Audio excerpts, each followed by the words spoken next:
Thank you, Mr. Speaker. First, some preamble that I really should go without saying. There is no disagreement in any corner of the House about the values that should be underlying this legislation.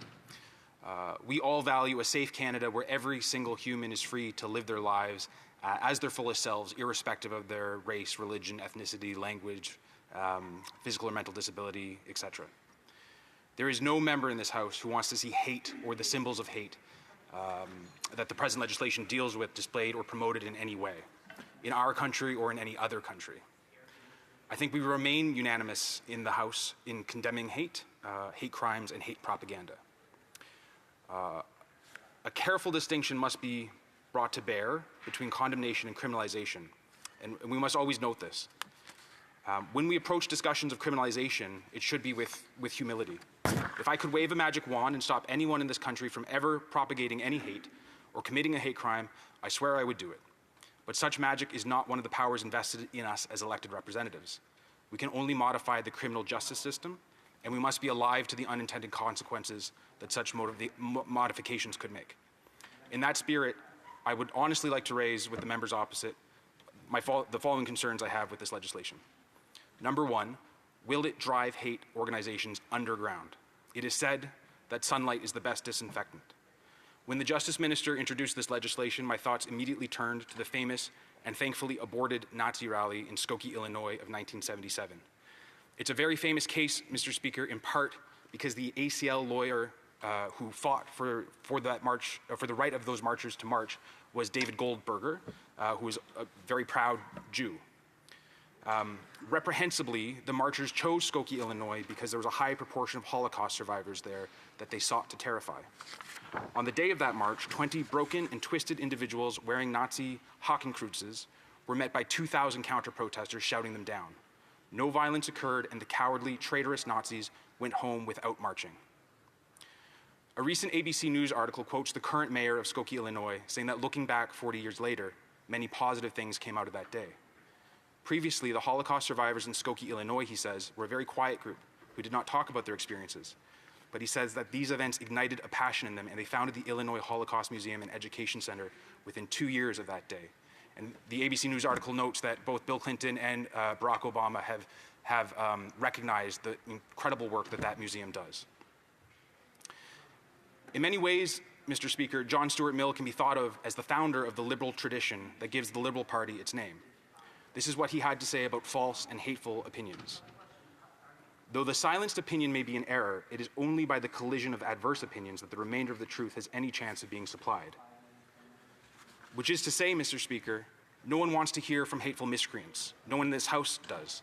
But when we do, we must take it as a solemn opportunity to not only perhaps not change their mind, but loudly and with facts and arguments disabuse whatever listeners they may have of the poison they utter.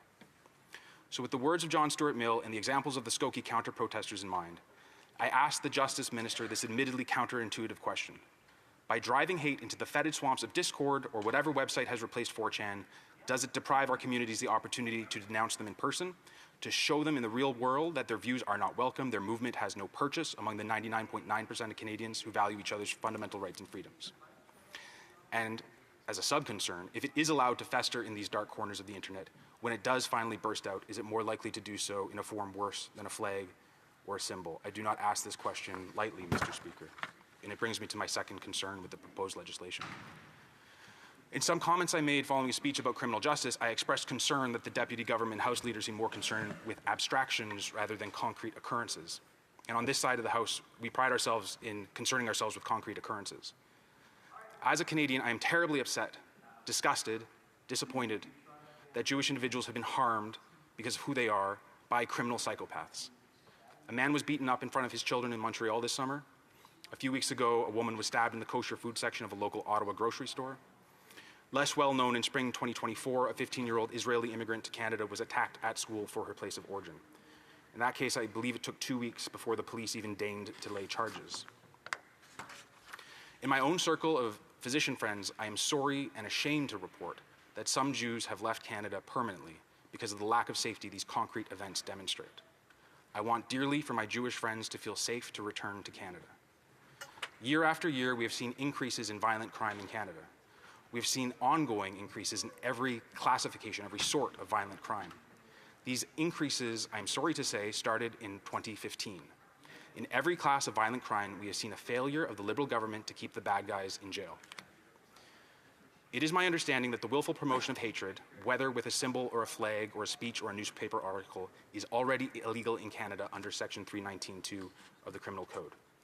It is furthermore my understanding that intimidating a person who seeks to enter a place of worship or any other place actually is already illegal under Section 423 of the Criminal Code.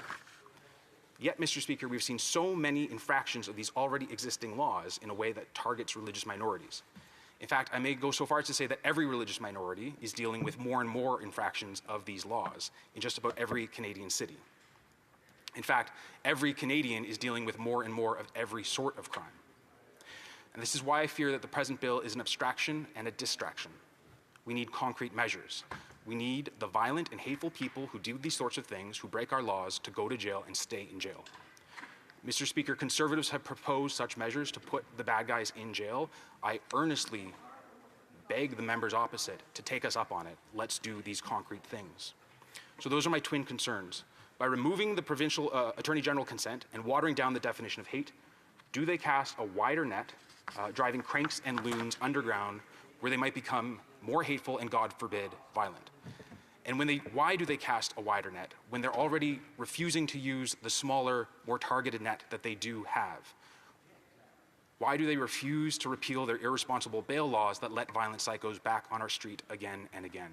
I ask the questions in good faith. Thank you, Mr. Speaker.